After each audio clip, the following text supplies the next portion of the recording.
Good morning, friends, and welcome to another episode. In today's class, we'll be looking at bond formation. Under bond formation, we'll be looking at two main types of bonds. So, first, we'll be looking at ionic bonds. Then, in another episode, we'll look at covalent bonds. But I need to bring these two bonds here so we know that at least these are the two main bonds we're talking about in the integrated science curriculum. There are other types of bonds, but that goes beyond the scope of integrated science. Those doing elective chemistry will be doing those kinds of bonds. So for this particular episode, we'll focus on just the ionic bonds. The next episode, we'll look at covalent bonds. So let's start by looking at ionic bonds.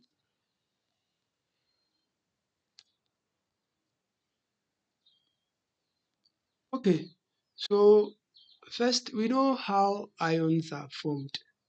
So we can start from there. We know that whenever atoms gain electrons or lose electrons, they form ions.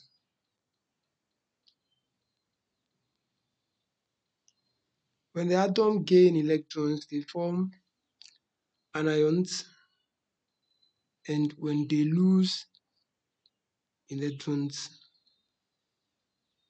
they form cations. Now, but the question we need to be asking ourselves is this. When atoms lose electrons, where do these electrons go to? And when they gain electrons, from where do they get these electrons?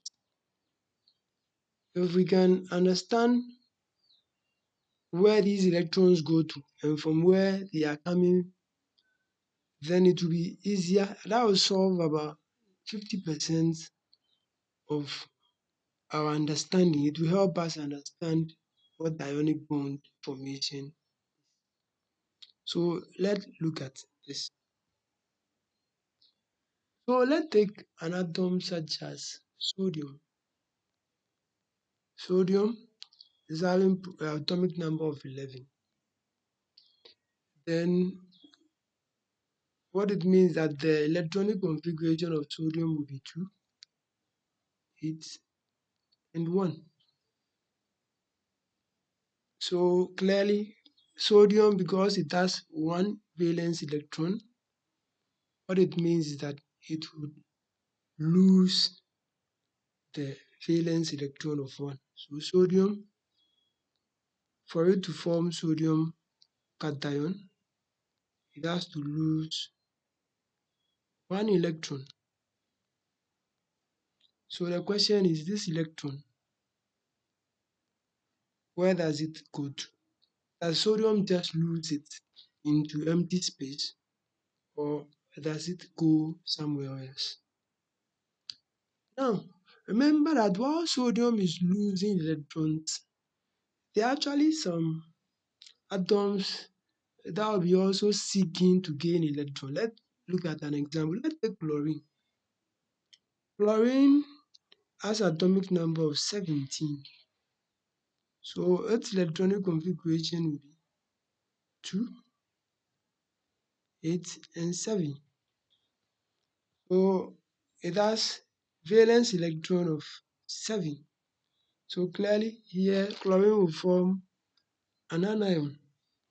And remember, it has to satisfy the octet rule by gaining one more electron so that the valence electron will be 8 in order for it to be stable. So in order for it to do that, it has to form an anion with a -1 charge, because to gain one negative electron, so chlorine will become Cl minus. So which means that chlorine would have to gain electron so it would also be stable. So look at what is happening here. Sodium is giving out electron to form sodium cation in order to be stable. Chlorine is gaining electron to form chlorine anion in order to be stable. And it does that by gaining an electron. So the point is this: if this one needs an electron, chlorine needs an electron, and that electron can be supplied by sodium, why don't the two of them come into partnership? So sodium, instead of throwing the electrons away, would give it to chlorine, which means that chlorine will also gain the electron from sodium. And that's actually what happens in ionic bond formation. So sodium would bond with chlorine to form what we call sodium chloride.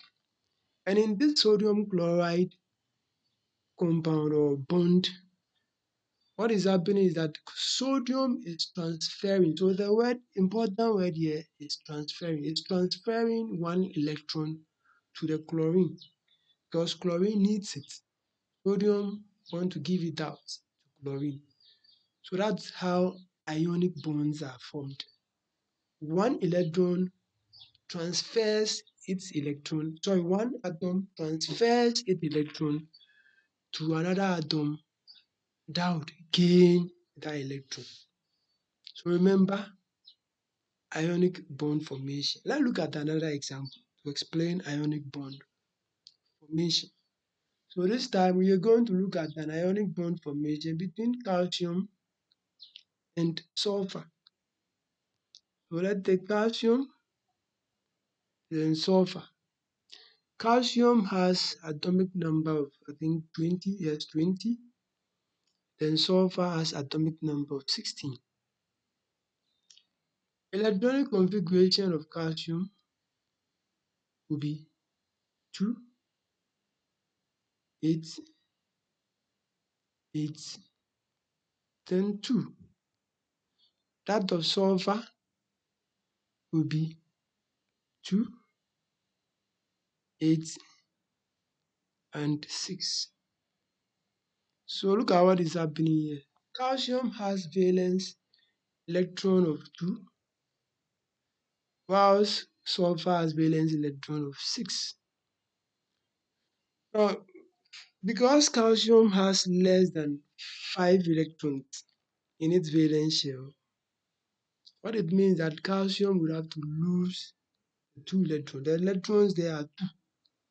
So in order to satisfy the octet rule, it has to lose these 2 electrons, it has to lose them. But where do they go to? They would have to go to another atom that is in need of these 2 electrons. But let's go to sulfur. You realize that sulfur has 6 valence electrons. So in order for sulfur to satisfy the octet rule, it only would have to need, it only will be in need of 2 electrons. So because 2 plus 6 will give you 8, octet rule. So that 2 electron can come from calcium. So it will come from calcium to sulfur. So what it means is that sulfur and calcium can unite together to enjoy a relationship. So that's where the compound calcium sulfide can be formed. This calcium sulfide is a compound between calcium and sulfur. And in this compound, what is actually happening is that calcium is transferring 2 electrons to the sulfur. So the sulfur is also receiving 2 electrons from the calcium. So as a result, the two of them would enjoy a very good relationship together. So that's how calcium sulfide ionic bond can be formed. Let's look at maybe the final example. So this example, we're looking at which example? Let's look at another example. We can use magnesium and chlorine. So let's use magnesium and chlorine. So magnesium and chlorine. The atomic number of magnesium is 12, whilst that of chlorine is 17. Electronic configuration of of magnesium will be 2, 8, and 2. That of chlorine will be what? 2, 8, and 7. So, as you can see from this diagram, magnesium needs about how many electrons? Well, the valence electron is 2, while that of chlorine is 7.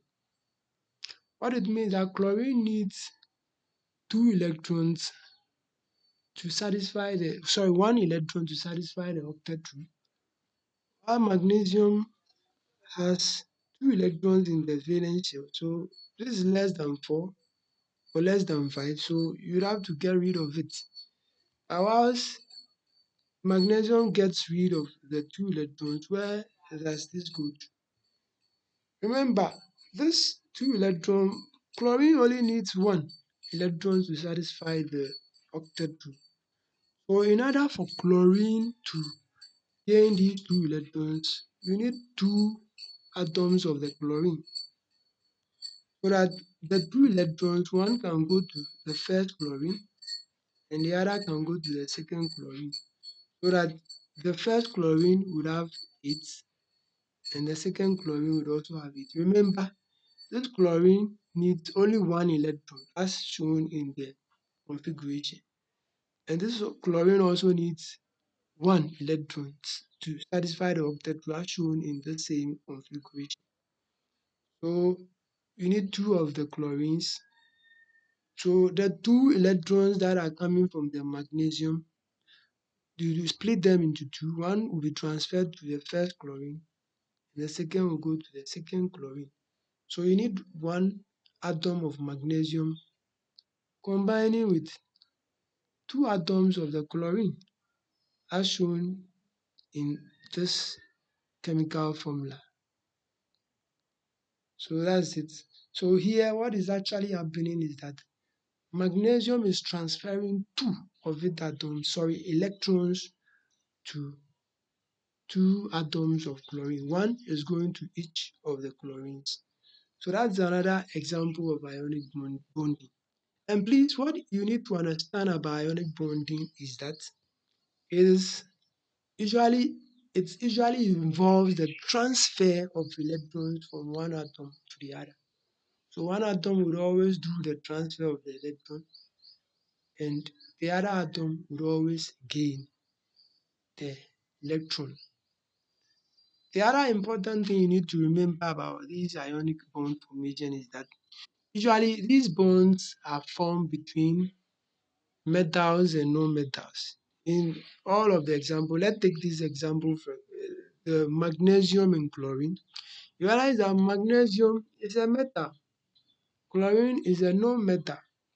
So the bond is actually between a metal and a non-metal. Let's look at those examples we looked at previously. So for calcium and sulfur, you realize that calcium is a metal, sulfur is a non-metal. Let's look at the other example. For sodium and chlorine again, you realize that sodium is a metal, chlorine is a non-metal. So ionic bond formation would always occur between metals and non-metals. Usually, we've looked at periodic table. The metals are the elements within the group 1 and group 2. Then we have the transition metals. That I think goes beyond the scope of integrated science. The non-metals are those elements that are on the far right of the periodic table. So remember that ionic bonds are formed between metals and non-metals most of the time, whilst the bond involves the transfer of electrons from one atom to the other. And usually the atoms that does the transfer are the metals, and the atoms that receive the electrons are the non-metals. I believe this should bring us to the end of today's class. And guys, please subscribe to the channel if you've not done so. Share the video to your friends who might need help with integrated science. Remember, the more you share and you care, the more God blesses you. And finally, please give me thumbs up so you can promote the video. Thank you very much. Take very good care of yourselves. We are going to meet again in the next episode.